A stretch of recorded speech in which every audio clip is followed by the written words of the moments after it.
And the next day, purifying himself with them, entered into the temple to signify the accomplishment of the days of purification, until that an offering should be offered for every one of them. And when the 7 days were almost ended, the Jews which were of Asia, when they saw him in the temple, stirred up all the people and laid hands on him, crying out, Men of Israel, help! This is the man that teacheth all men everywhere against the people and the law and this place. And further brought Greeks also into the temple, and hath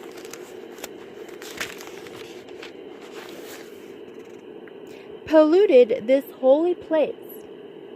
For they had seen before with him in the city Trophimus, an Ephesian, whom they supposed that Paul had brought into the temple. And all the city was moved, and the people ran together, and they took Paul and drew him out of the temple, and forthwith the doors were shut. And as they went about to kill him, tidings came unto the chief captain of the band, that all Jerusalem was in an uproar, who immediately took soldiers and centurions, and ran down unto them. And when they saw the chief captain and the soldiers, they left beating of Paul. Then the chief captain came near, and took him, and commanded him to be bound with 2 chains, and demanded who he was, and what he had done. And some cried one thing, some another, among the multitude. And when he could not know the certainty for the tumult, he commanded him to be carried into the castle. And when he came upon the stairs, so it was, that he was borne of the soldiers for the violence of the people. For the multitude of the people followed after, crying, Away with him! And as Paul was to be led into the castle, he said unto the chief captain, May I speak unto thee?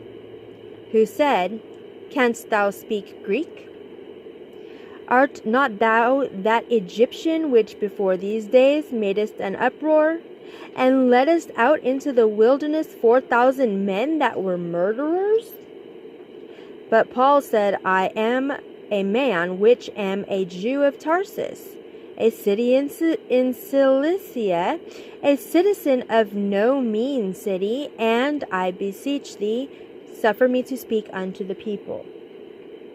And when he had given him license, Paul stood on the stairs, and beckoned with the hand unto the people. And when there was made a great silence, he spake unto them in the Hebrew tongue, saying.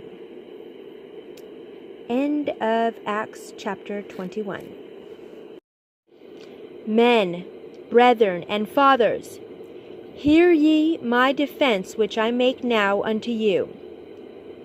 And when they heard that he spake in the Hebrew tongue to them, they kept the more silence, and he saith, I am verily a man which am a Jew, born in Tarsus, a city in Cilicia, yet brought up in this city at the feet of Gamaliel, and taught according to the perfect manner of the law of the fathers, and was zealous toward God, as ye all are this day.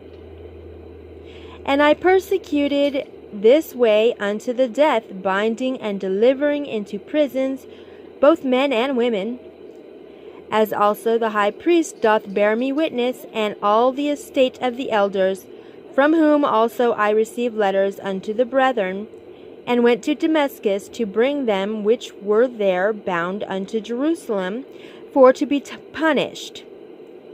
And it came to pass that as I made my journey, and was come nigh unto Damascus, about noon suddenly there shone from heaven a great light round about me. And I fell unto the ground, and heard a voice saying unto me, Saul, Saul, why persecutest thou me? And I answered, Who art thou, Lord? And he said unto me, I am Jesus of Nazareth, whom thou persecutest. And they that were with me saw indeed the light, and were afraid. But they heard not the voice of him that spake to me. And I said, What shall I do, Lord?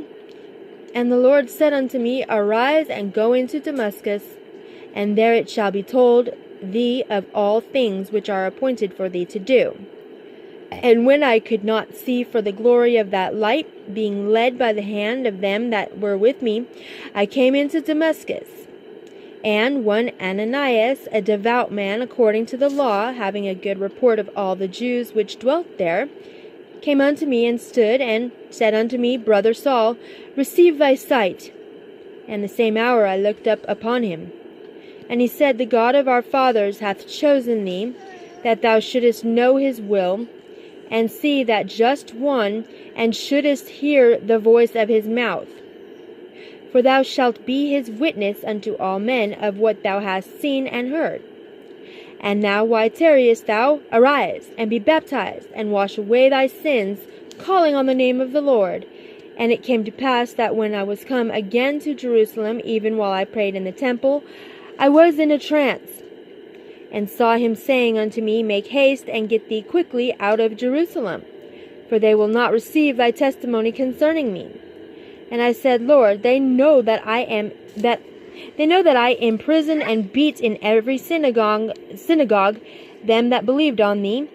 And when the blood of thy martyr Stephen was shed, I also was standing by, and consenting unto his death, and kept the raiment of them that slew him. And he said unto me, Depart, for I will send thee far hence unto the Gentiles. And they gave him audience unto this word, and then lifted up their voices, and said, Away with such a fellow from the earth, for it is not fit that he should live. And as they cried out, and cast off their clothes, and threw dust into the air, the chief captain commanded him to be brought into the castle, and bade that he should be examined by scourging, that he might know wherefore they cried so against him. And as they bound him with thongs, Paul said unto the centurion that stood by, Is it lawful for you to scourge a man that is a Roman and uncondemned? When the centurion heard that, he went and told the chief captain, saying, Take heed what thou doest, for this man is a Roman. Then the chief captain came and said unto him, Tell me, art thou a Roman? He said, Yea. And the chief captain answered, With a great sum obtained I this freedom. And Paul said, But I was freeborn. Then straightway they departed from him which should have examined him. And the chief captain also was afraid, after he knew that he was a Roman, and because he had bound him. On the morrow, because he would have known the certainty wherefore he was accused of the Jews, he loosed him from his bands, and commanded the chief priests and all their council to appear, and brought Paul down, and set him before them. End of Acts chapter 22.